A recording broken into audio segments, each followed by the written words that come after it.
Assalamualaikum warahmatullahi wabarakatuh. Nah, halo teman-teman. Pada pertemuan kali ini kita akan membahas tentang akad salam. Nah, di sini siapa sih yang belum tahu akad salam? Nah, pasti banyak banget kan dari kalian yang belum tahu akad salam itu apa. Akad salam tuh gunanya untuk apa? Nah, akad salam itu biasanya digunakan di perbankan syariah, akuntansi syariah, transaksi jual beli yang bersifat syariah gitu kan. Nah, untuk yang pertama kita akan membahas tentang apa itu akad salam. Nah, akad salam sendiri adalah akad jual beli di mana pembeli membayar barang dagang terlebih dahulu di awal dan barang akan diberikan setelah perjanjian yang telah ditetapkan oleh penjual dan pembeli. Nah, gampangnya nih akad salam itu transaksi jual beli, tapi kalian bayarnya tuh di awal. Nah, barangnya datangnya tuh nanti gitu. Nah, akad salam ini contoh simpelnya tuh kayak kita beli di online shop atau enggak pre-order. Nah, seumpama kita mau beli handbody nih di online shop ini. Nah, pada hari Senin itu kita udah check out. Nah, tapi kan kita harus bayar dulu Shopee Pay berapa atau enggak pakai banking apa gitu. Tapi kan di online shop sekarang tuh pakai ada yang COD gitu kan. Nah, pokoknya kita harus bayar dulu di awal. Nah, nanti di akun Shopee-nya kan pasti tertera itu kapan barang ini datang, terus kapan diterimanya itu udah tertera semua gitu. Nah, lalu apa sih bedanya akad salam sama akad istisna? Nah, akad salam pokoknya dia harus wajib bayarnya tuh di awal, nggak boleh bayarnya tuh di akhir atau enggak dicicil gitu. Nah, kalau akad istisna itu sama kayak akad salam tetapi beda di pembayarannya aja. Dia bayarnya tuh fleksibel, bisa full di awal, bisa dicicil, bisa di akhir. Contoh simpelnya kalau akad istisna itu kalau kita jual beli tanah, jual beli rumah. Nah, itu kan kita bisa di full di awal, atau enggak dicicil, atau enggak di akhir gitu kan. Untuk yang selanjutnya itu rukun akad salam ada apa aja sih? Nah, yang pertama pasti ada penjual dan pembeli. Ada barang yang dijual, ada uangnya, terus ada lafadz akadnya juga. Nah, kalau yang penjual itu pasti kayak ini, seumpama saya jual mangga. Nah, yang beli tuh si Aska gitu kan. Nah, saya sebagai penjualnya, si Aska pembelinya. Nah, barang yang dijual tuh apa? Berarti kan mangga gitu kan. Nah, itu harus ada uangnya, bukan berbentuk bukan sistem barter, bukan diganti dengan barang lain. Nah, itu harus ada uangnya. Yang terakhir ada lafadz akad. Ini kita perjanjian sama penjual pembeli. Mbak, ini harganya berapa? Nah, itu baru nanti kita masuk di lafadz akad gitu. Oh iya, ini jenis-jenis akad itu dibagi jadi dua, akad salam dan salam paralel. Nah, kalau akad salam itu ya yang kayak udah aku jelasin tadi di awal. Pertama, kedua belah pihak dalam akad jual beli meraih kesepakatan. Yang kedua, pembeli melakukan pembayaran terhadap penjual. Ketiga, penjual memberikan barang ke pembeli selama memenuhi persyaratan, yaitu barang dan waktu pengiriman sesuai yang telah disepakati di awal. Akad salam paralel itu jual belinya dia tuh barangnya belum ada gitu di kita. Nah, seumpama nih aku jualan mangga. Nah, si Aska yang beli.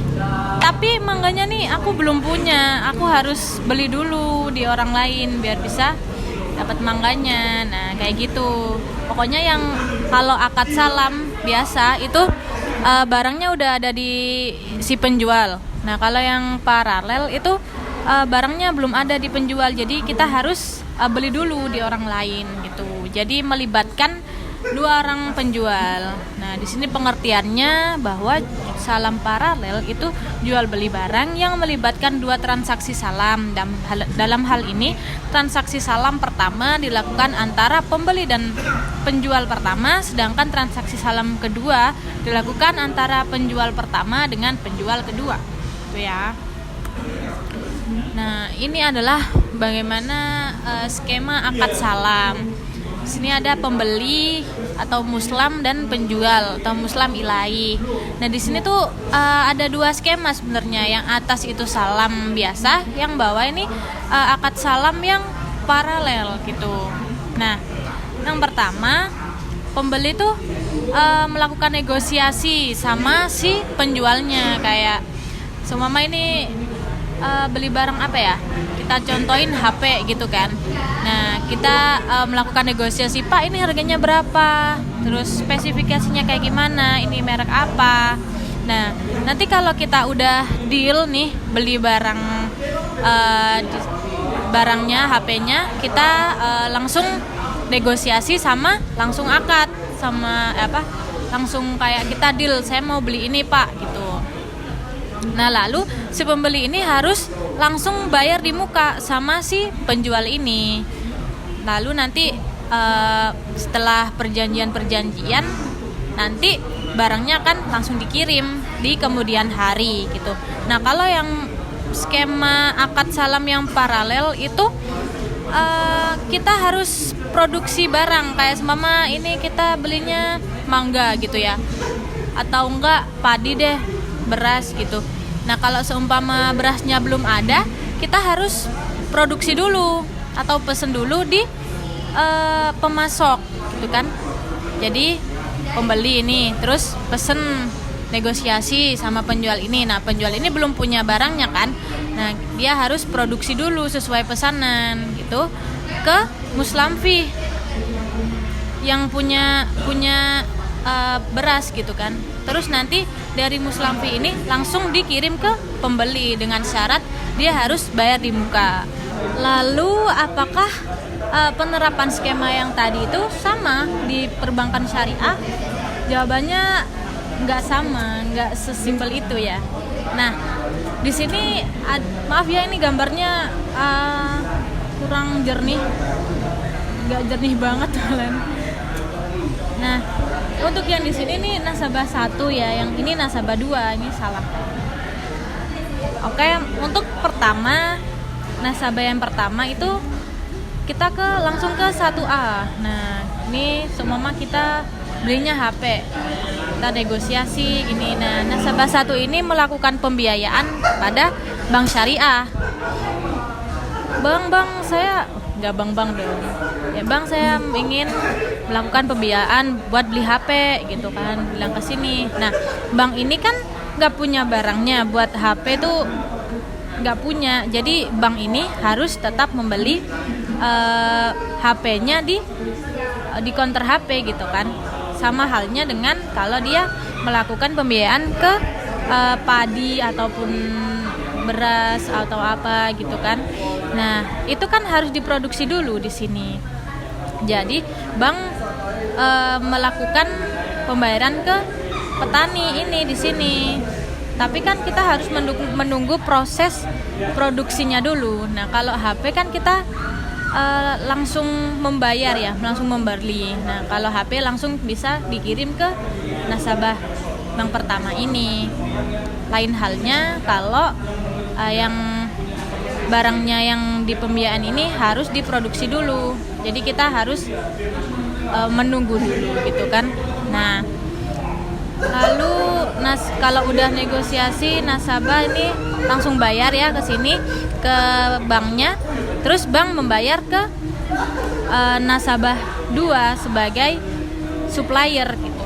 Nah maksud dari 3A atau 3B di sini ini untuk kalau yang 3A ini kirim barang atau dokumen.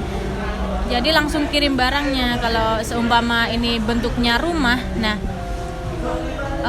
barangnya ini berupa rumah langsung ke nasabah. Nah ini apa, kirim dokumen ini maksudnya dia secara membeli rumah itu ada surat jual belinya, surat apa-apanya, surat belinya. Nah itu masuk ke bank gitu.